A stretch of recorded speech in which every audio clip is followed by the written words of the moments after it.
Hello and welcome back. आज की इस वीडियो में हम डिस्कस करने वाले हैं जूनियर फार्मासिस्ट का जो पेपर है, मॉक टेस्ट पेपर, उसका हम पार्ट सेकंड जो है डिस्कस करने वाले हैं, जिसमें हमने ऑलरेडी जो है प्रीवियस वीडियोस में 50 एमसीक्यूज डिस्कस किए थे और आज के इस वीडियो में हम उससे आगे जो है डिस्कस करने वाले हैं। So let's get started with the MCQ number 51, जहाँ पर हमें मैच करना है फॉलोइंग ड्रग्स को विद देयर थेरेप्यूटिक क्लास, यानी जो उनका थेरेप्यूटिक क्लास है या फार्माकोलॉजिकल क्लास है उसके साथ हमें उन ड्रग्स को जो है मैच करना है। यहाँ पर हमारे पास दो लिस्ट है, list 1 drug and list 2 drug, जहाँ पर आप देख सकते हैं एम्लोडिपिन है, मेटफॉर्मिन, सॉल्बिटामॉल एंड एटोरवास्टैटिन। सो अगर हम देखें जो एम्लोडिपिन है, एम्लोडिपिन का आएगा कैल्शियम चैनल ब्लॉकर, मेटफॉर्मिन जो है इसका आएगा बाइगोनाइड, सॉल्ब्यूटामॉल का आएगा बीटा 2 एगोनिस्ट एंड एटोरवास्टैटिन का आएगा HMG coenzyme A reductase inhibitor. ठीक है। सो इस प्रकार से अगर हम यहाँ पर देखें जो हमारा ऑप्शन ए है वो यहाँ पर हमारा राइट आंसर बनता है, जहाँ पर A3 B4 C2 D1 आता है। ठीक है। सो इस प्रकार के क्वेश्चन जो है आपके JK SSB में बन सकते हैं। सो इट्स वेरी इंपॉर्टेंट कि आप इनको अच्छे से देखें। ठीक है। नेक्स्ट जो हमारा क्वेश्चन है दैट इज़ क्वेश्चन नंबर 52, जिसमें हमें आइडेंटिफाई करना है correct sequence of steps in drug development, यानी जो ड्रग डेवलपमेंट है उसमें क्या करेक्ट सीक्वेंस रहती है वो हमें देखना है। सो यहाँ पर हमारे ऑप्शंस में दिया गया है pre clinical studies, clinical trials जिसमें फ़ेज़ 1 से लेकर phase 3, post marketing surveillance, approval by regulatory authority, यहाँ पर हमें दिया गया है। अगर हम यहाँ पर देखें जो हमारा क्वेश्चन नंबर 52 है, इसका आंसर जो है वो बनेगा ऑप्शन ए। ठीक है। जिसमें जो सीक्वेंस रहता है वो रहता है प्री क्लिनिकल स्टडीज़, उसके बाद क्लिनिकल ट्रायल्स, उसके बाद approval by the regulatory authority and then post marketing surveillance. ठीक है। अगर आपने बी फार्मा या डी फार्मा किया है तो आपने ये टॉपिक जो है ज़रूर पढ़ा होगा। सो यहाँ पर आपको ये कंसिडर करना है कि ये क्वेश्चंस आपके एग्ज़ाम में बन सकते हैं इफ़ द सिलेबस चेंज। ठीक है। नेक्स्ट जो क्वेश्चन है that is question number 53 which is very important, जहाँ पर हमें असर्शन और रीजंस के बारे में जो है क्वेश्चन पूछा गया है। इस प्रकार के या इस टाइप के जो क्वेश्चंस है आपके एग्जाम्स में बन सकते हैं।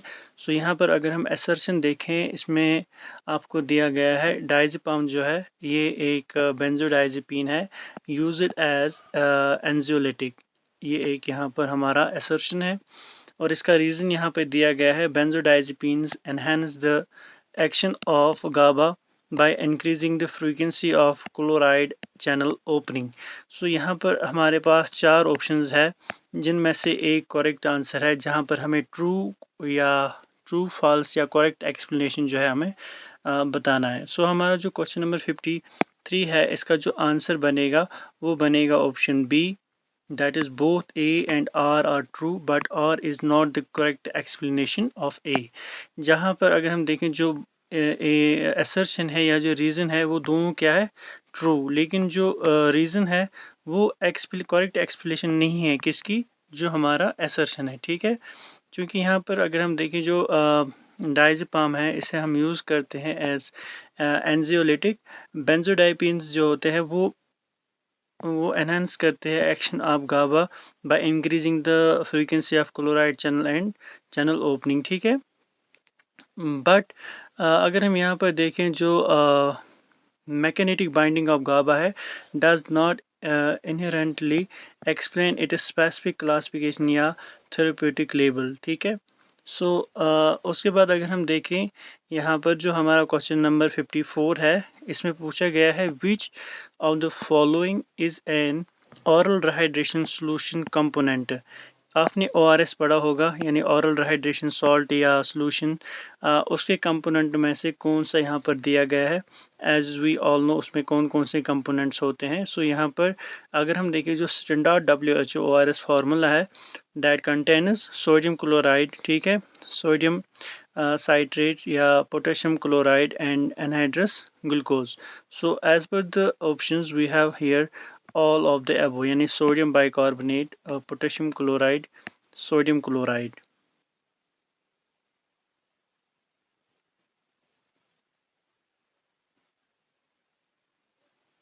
सो इस क्वेश्चन में हमारा जो आंसर है वो बनता है डी। आप इस चीज़ को, इस क्वेश्चन को जो है अपनी जगह एक बार फिर से वेरीफाई कर सकते हैं। सो नेक्स्ट जो हमारा क्वेश्चन है दैट इज़ क्वेश्चन नंबर 55, जहाँ पर हमें कॉलम फर्स्ट को कॉलम सेकंड के साथ जो है आइटम्स को जो है चूज़ करना है या मैच करना है। सो यहाँ पर कॉलम वन जो है इसमें हमें डिजीज़ दिया गया है, कॉलम सेकंड में हमें कॉजेटिव एजेंट दिया गया है। सो अगर हम देखें कॉलम वन में टाइफाइड फीवर है, मलेरिया है, ट्यूबरकुलोसिस है एंड हेपेटाइटिस ए है, ठीक है। सो यहाँ पर अगर हम देखें it's not the causative agent, sorry ये क्वेश्चन यहाँ पर गलत है। सो हम कह सकते हैं कि ये एक कॉलम ए को हमें यहाँ पर कॉलम बी के साथ मैच करना है, ठीक है। सो एक्चुअली यहाँ पर कॉजेटिव एजेंट नहीं दिया गया है। अब अगर हम देखें जो टाइफाइड है ये होता है एंट्रिक फीवर, वेरी गुड। मलेरिया जो है it is a vector borne disease. Tuberculosis जो है ये थ्रू ड्रॉपलेट्स इन्फेक्शन फैलता है। हेपेटाइटिस ए जो है, ठीक है, ये एक लिवर इन्फेक्शन डिजीज़ है। सो कुछ इस प्रकार से हमारा यहाँ पर इसका आंसर बनता है। So it was a disease here and then यहाँ पर अकॉर्डिंगली हमने इसको मैच किया, ठीक है। सो अगर हम देखें इस हिसाब से जो हमारा क्वेश्चन नंबर 55 है इसका आंसर यहाँ पर बनेगा A2, ठीक है, B1, C3 एंड D4, ठीक है। So option A will be the right answer. उसके बाद हमारा नेक्स्ट जो क्वेश्चन है that is half life of a drug in 6 hours. The half life of a drug is 6 hours if the initial plasma concentration is 100 micrograms per ml, what will be the concentration after 18 hours, ठीक है। सो ये जो यहाँ पर हमारा ये question है it's based on the T half.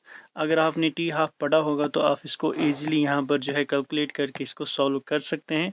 यहाँ पर जो हमारा आंसर बनेगा वो बनेगा option C that is 12.5 micrograms पर ml, ठीक है। सो ये हमारा यहाँ पर इसका आंसर रहेगा, ठीक है।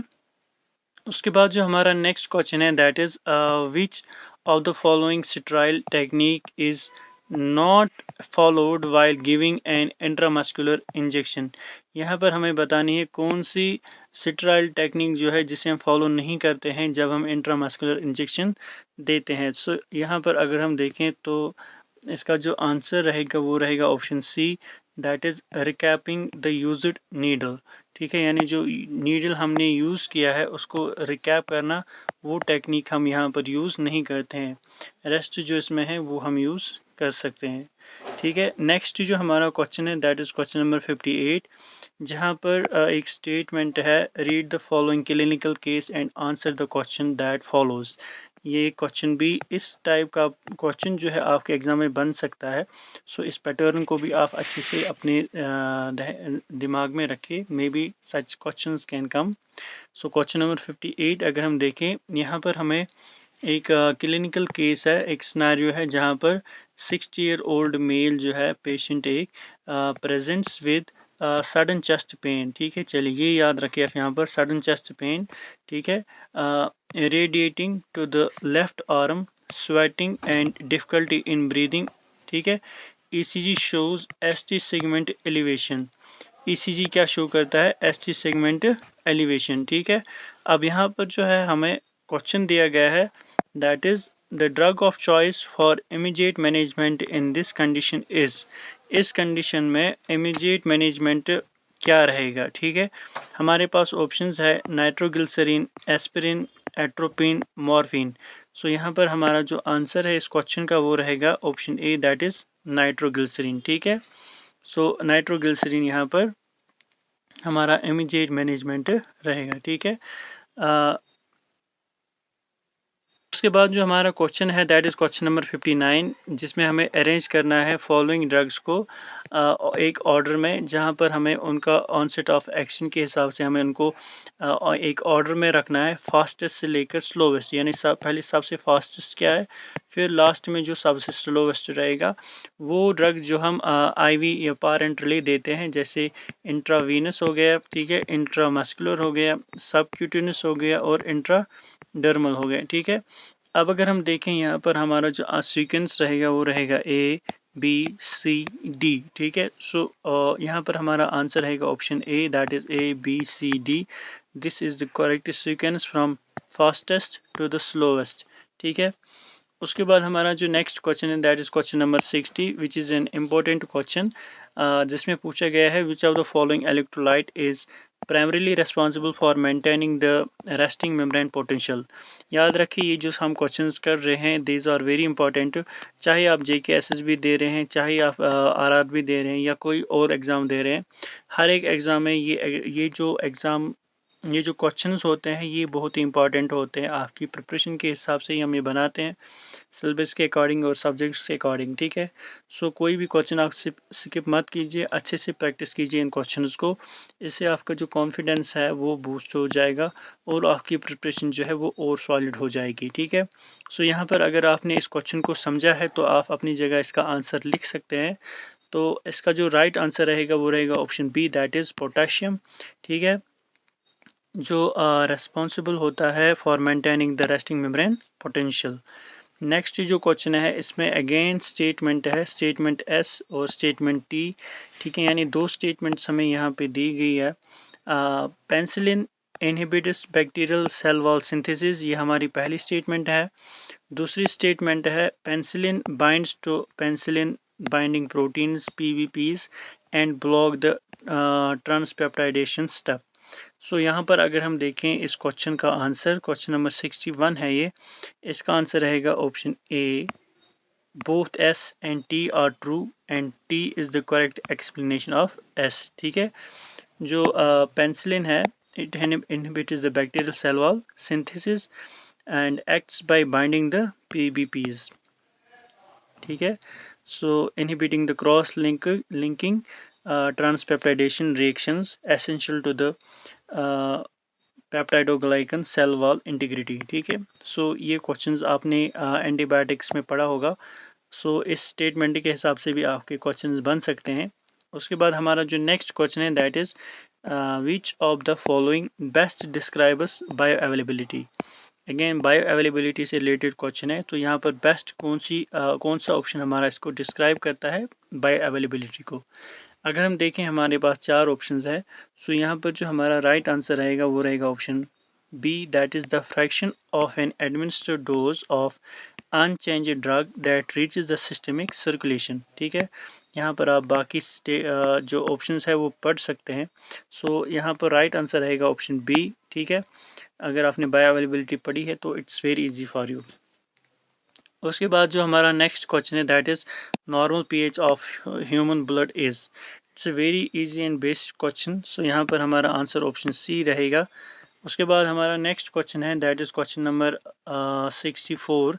सो 64 में पूछा गया है which of the following is high risk antibiotic that requires strict monitoring. So high risk antibiotic कौन है इनमें से जिसमें स्ट्रिक्ट मॉनिटरिंग की ज़रूरत पड़ती है। सो हमारा जो आंसर है यहाँ पर वो रहेगा option C, that is vancomycin. Vancomycin जो है it carries the narrow therapeutic index. यहाँ पर ये आप बात याद रखिएगा, जो वेनकोमाइसिन होता है इसका क्या होता है, नैरो थेराप्यूटिक इंडेक्स, ठीक है, ठीक है, जिसकी वजह से ये टॉक्सिक बन सकता है and needs close therapeutic dose monitoring, जिसे हम TDM भी कहते हैं, ठीक है। सो ऐसे क्वेश्चंस आपके एग्जाम में बन सकते हैं अगर सिलेबस में ज़्यादा फार्माकोलॉजी से रिलेटेड उन्होंने फोकस किया तो, ठीक है। So keep these things in mind. अभी जो हमारा सिलेबस है, करंट सिलेबस है, उसमें जो है वो ज़्यादा फोकस उन्होंने ओवरऑल एक जनरल फार्माकोलॉजी का एक फोकस किया है। But if the syllabus changed तब वो पूरा जो है फार्माकोलॉजी का आपका इसी प्रकार से जो है आपके क्वेश्चंस बन सकते हैं। That's why we have made this mix syllabus and mix pattern paper, ठीक है।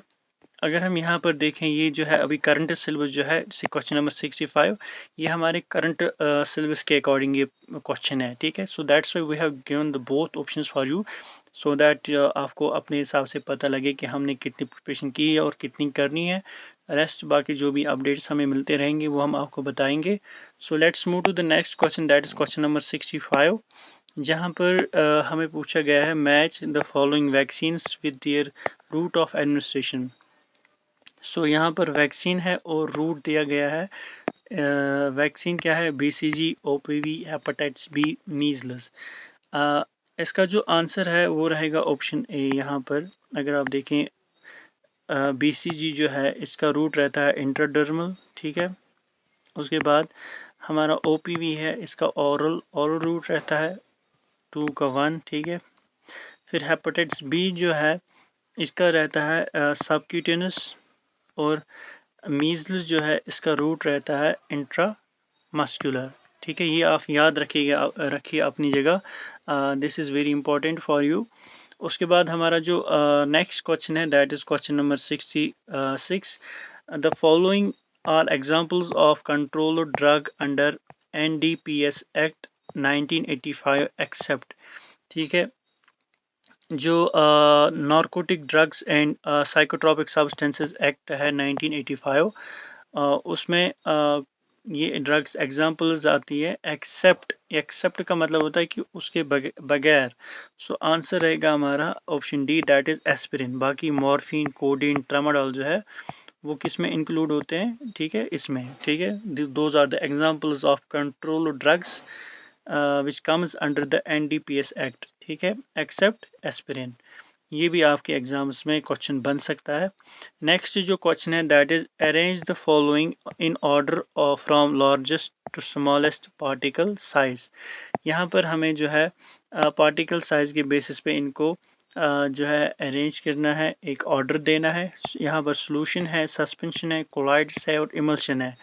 अगर आप बी फार्मा और डी फार्मा स्टूडेंट है, आपने सॉल्यूशंस भी पढ़े होंगे, सस्पेंशंस भी पढ़े होंगे, कोलाइड्स भी पढ़े होंगे और इमल्शंस भी पढ़े होंगे, और उनका पार्टिकल साइज आपको पता होगा। And this is a very easy question for you.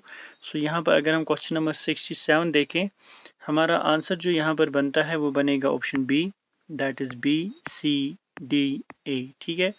यानी बी जो होता है सस्पेंशन, उसके बाद कोलाइड्स, ठीक है, पहले सस्पेंशन, फिर कोलाइड, फिर इमल्शन एंड देन सॉल्यूशन, ठीक है। सो उसके बाद जो हमारा नेक्स्ट क्वेश्चन है that is question number 68। Which of the following is an example of passive immunity. यहाँ पर हमें इम्यूनिटी से रिलेटेड क्वेश्चन है, हमें बतानी है example of passive immunity. So answer रहेगा हमारा ऑप्शन बी, ठीक है, आर्टिफिशियल एंटीटॉक्सिन्स। ये हमें प्रोवाइड करते हैं आर्टिफिशियल या पेसिव इम्यूनिटी, ठीक है। सो एडमिनिस्ट्रेशन ऑफ जो हम एडमिनिस्टर करते हैं, एडमिनिस्ट्रेशन ऑफ आर्टिफिशियल एंटीटॉक्सिन्स या जिन्हें हम एंटीबॉडीज़ कहते हैं, ठीक है, एंटीबॉडीज़ कहते हैं या एंटीटॉक्सिन्स कहते हैं। So they provide us passive artificial immunity. उसके बाद हमारा जो नेक्स्ट क्वेश्चन है दैट इज़ क्वेश्चन नंबर 69, जिसमें पूछा गया है which of the following is first line drug for treatment of type 2 diabetes mellitus. Type 2 diabetes mellitus में फर्स्ट लाइन ड्रग या फर्स्ट लाइन ट्रीटमेंट में क्या देते हैं। सो यहाँ पर हमारा आंसर रहेगा option B, that is metformin which comes under biguanide, ठीक है, बाइगोनाइड। सो ये आपको पता होना चाहिए। Next question, which are the following statement about which are the following statements about therapeutic drug monitoring TDM is correct. So जो statement है therapeutic drug monitoring, उससे रिलेटेड कौन सी स्टेटमेंट जो है करेक्ट है वो हमें यहाँ पर देखनी है। सो हमारा जो आंसर है इस क्वेश्चन का वो बनेगा option B, that is it helps to maintain drug levels within the therapeutic range, ठीक है, prevent toxicity while ensuring therapeutic efficacy for drugs with narrow safety margins, ठीक है। So option B will be the right answer here. उसके बाद हमारा जो next question है that is question number 71। Arrange the following routes of drug administration in order of onset of action fastest to slowest. ये क्वेश्चन हमने अभी किया है, इट्स रिपीटेड हियर। सो हमारा जो आंसर है यहाँ पर वो रहेगा ऑप्शन बी, ठीक है, ABCD, ठीक है। So next question that is question number 72 जिसमें असर्शन और रीजन है। सो असर्शन में आपको दिया गया है furosemide is a loop diuretic, reason में है loop diuretics act on sodium potassium chloride symporter in ascending limb of loop of Henle. So यहाँ पर असर्शन भी दिया है, रीज़न भी दिया गया है। अगर हम इसका आंसर देखें क्वेश्चन नंबर 72 का, it will be option A, that is both A and R are true and R is the correct explanation of A. As we all know, जो furosemide है that is a loop diuretic and it acts on sodium potassium chloride जो या electrolyte sympater ये होता है ascending limb of loop of Henle में, उस पर ये एक्ट करता है। सो हमारा आंसर भी इसलिए यहाँ पर ऑप्शन ए रहेगा। ठीक है, इट्स फार्माकोलॉजी से रिलेटेड क्वेश्चन है, बहुत ही ईजी है। नेक्स्ट जो हमारा क्वेश्चन है that is which of the following is central anticholinergic syndrome. So यहाँ पर हमें बताना है कि सेंट्रल एंटीकोलिनर्जिक सिंड्रोम इनमें से कौन सा है। Question number 73। सो हमारा जो आंसर है यहाँ पर वो रहेगा option B, that is agitation, hallucination, hyperthermia. ठीक है,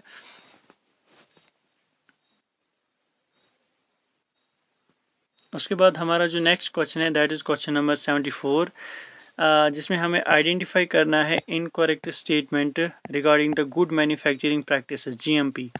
सो जीएमपी आपने पढ़ा होगा, that is good manufacturing practice. उससे रिलेटेड कौन सी स्टेटमेंट यहाँ पर जो है वो इनकरेक्ट है। सो हमारा आंसर रहेगा क्वेश्चन नंबर 74 का, that is option B, personal hygiene of workers is not required. Very easy question है ये। नेक्स्ट जो क्वेश्चन है दैट इज क्वेश्चन नंबर 75, जहाँ पर हमें पूछा गया है match the following disease with their causative micro organism. Disease को माइक्रो ऑर्गेनिज्म के साथ या कॉजिटिव एजेंट के साथ मैच करना है। ठीक है, सो यहाँ पर है cholera, typhoid fever, tuberculosis, malaria. So cholera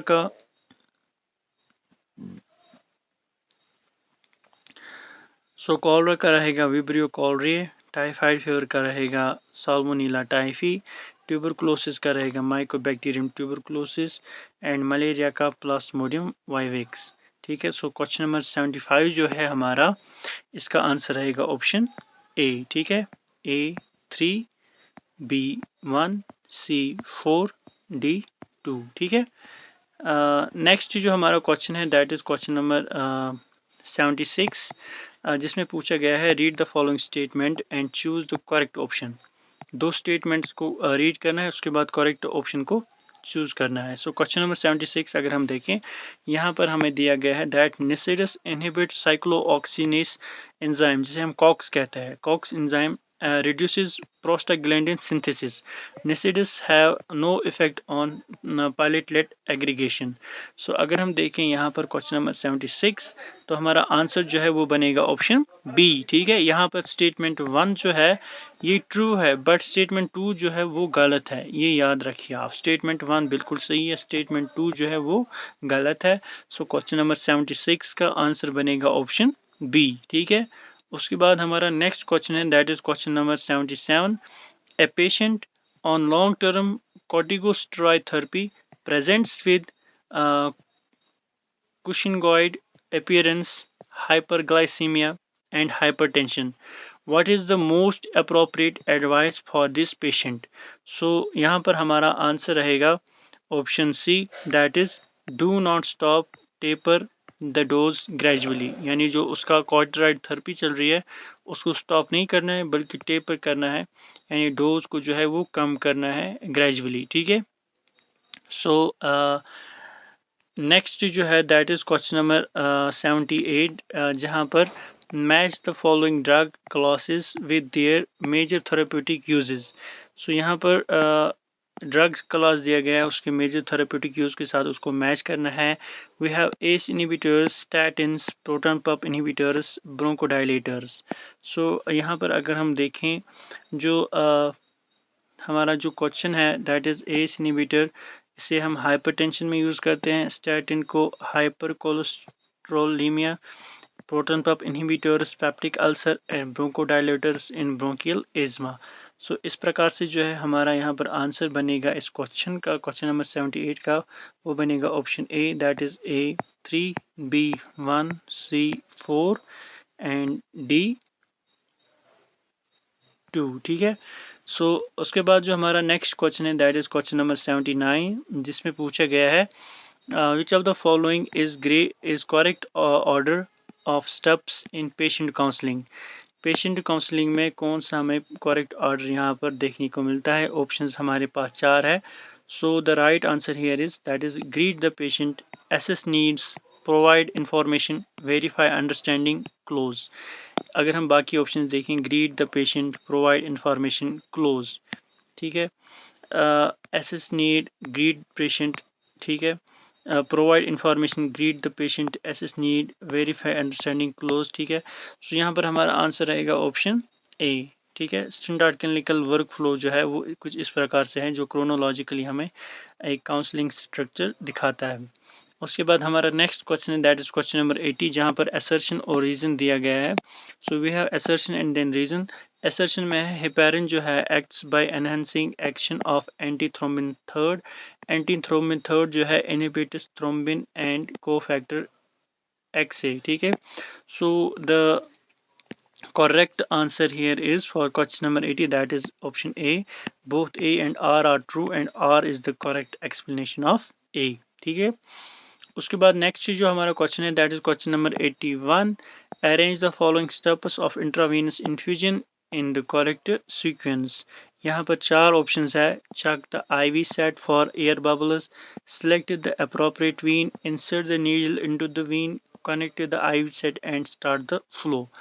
सो क्वेश्चन नंबर 81 का जो आंसर है वो रहेगा option A, that is BCAD। B यानी हमारा सिलेक्ट द अप्रोप्रिएट वीन, ठीक है। पहले हम वीन को सिलेक्ट करेंगे, फिर इंसर्ट करेंगे IV cannula, then we will check IV set for air bubbles and connect the IV set to start flowing, ठीक है। सो ये हमारा यहाँ पर इसका आंसर रहेगा। उसके बाद जो हमारा नेक्स्ट क्वेश्चन है दैट इज क्वेश्चन नंबर 82, जहाँ पर हमें पूछा गया है which of the following is true about bio equivalence. Bio equivalence एक टर्म है जो आपने पढ़ी होगी। सो उससे रिलेटेड यहाँ पर हमें बताना है कि क्या ट्रू है, कौन सा ऑप्शन ट्रू है। सो क्वेश्चन नंबर 82 जो है हमारा इसका आंसर रहेगा option C. Two drugs are bioequivalent if the rate and extent of absorption are similar। ये यहाँ पर करेक्ट या ट्रू जो है अबाउट बायोइक्विवेलेंस हमें देखने को मिलता है। उसके बाद जो है हमारा क्वेश्चन नंबर 83 है that is identify the incorrect pair. यहाँ पर अगर हम देखें इपिनेफ्रिन को हम यूज़ करते हैं for anaphylaxis, atropine for bradycardia, nitroglycerin for angina pectoris. Glucose जो है यहाँ पर हाइपरग्लाइसीमिया दिया गया है विच इज़ इनकरेक्ट। तो हमारा आंसर ऑप्शन सी रहेगा। अगर यहाँ पर ठीक है, हाइपोग्लाइसीमिया दिया गया होता तो ये भी ठीक था, बट यहाँ पर हाइपरग्लाइसीमिया है। So this is the incorrect pair, ठीक है। उसके बाद हमारा नेक्स्ट क्वेश्चन है that is question number 84, that is fill in the blanks. The normal adult respiratory rate is dash per minute. Normal adult respiratory rate जो है that is question number 84, हमारा answer रहेगा option B, that is 12 to 16, ठीक है। इसे आप अपनी जगह जो है वेरीफाई कर सकते हैं क्वेश्चन नंबर 84 पे। एंड क्वेश्चन नंबर 83 जो है यहाँ पर इनकरेक्ट था, इसको मैंने ठीक किया। 84 को आप अपनी जगह वेरीफाई कीजिएगा, ठीक है। उसके बाद हमारा नेक्स्ट क्वेश्चन है that is question number 85, which of the following is example of statement type question. ये भी आपसे नहीं पूछा जाएगा, ठीक है। Let it be, question number 85 को भी छोड़िए। उसके बाद हमारा नेक्स्ट क्वेश्चन है that is question number 86, case based question है। ए 35 years old female patient comes to the pharmacy with a prescription of metronidazole 400 mg twice daily for 7 days. She is breastfeeding her 3-month old baby. What advice should the pharmacist give? यानी यहाँ पर आपको एक case है, 35 years old female है जो आपकी pharmacy पर आती है विद प्रिस्क्रिप्शन, जहाँ उसके प्रिस्क्रिप्शन पे मेट्रोनिडाजोल मेट्रॉन या मेट्रोनिडाजोल जो है 400 mg ट्वाइस डेली देना है फॉर 7 days। वो अपने बच्चे को जो है दूध देती है। She is a breast feeding her 3-month old baby। So what advice should the pharmacist give. So यहाँ पर हमारा आंसर रहेगा option D, that is stop breast feeding for 7 days while using the medication. ठीक है, so stop breast feeding for 7 days यानी breast feeding 7 दिन तक नहीं करनी है वाइल यूजिंग द मेडिकेशन, लेकिन मेडिकेशन को जो है यूज़ करना है। ठीक है, क्योंकि जो high oral dose of metronidazole जो है that passes into the breast milk pump and discard during a short regimen is recommended. ठीक है, सो यहाँ पर हम यही जो है यहाँ पर करेक्ट आंसर रहेगा। उसके बाद जो नेक्स्ट क्वेश्चन है दैट इज क्वेश्चन नंबर 87, जहाँ पर पूछा गया है which sterilisation method is most suitable for heat sensitive instrument. So इसका आंसर रहेगा इथाइलिन ऑक्साइड गैस स्टरलाइजेशन यानी ईओ यहाँ पर बेस्ट रहता है उन इंस्ट्रूमेंट्स के लिए जो हीट लेबल या हीट सेंसिटिव होते हैं। ना तो उनमें ड्राई स्टरलाइजेशन कर सकते हैं, ना स्टीम कर सकते हैं, ना बॉइलिंग कर सकते हैं। ठीक है, सो क्वेश्चन नंबर 87 का यही आंसर रहेगा। ठीक है, उसके बाद हमें रह गया अब 87 से लेकर 120, वो हम अपने नेक्स्ट वीडियो में जो है कवर करेंगे। Thank you for watching the video.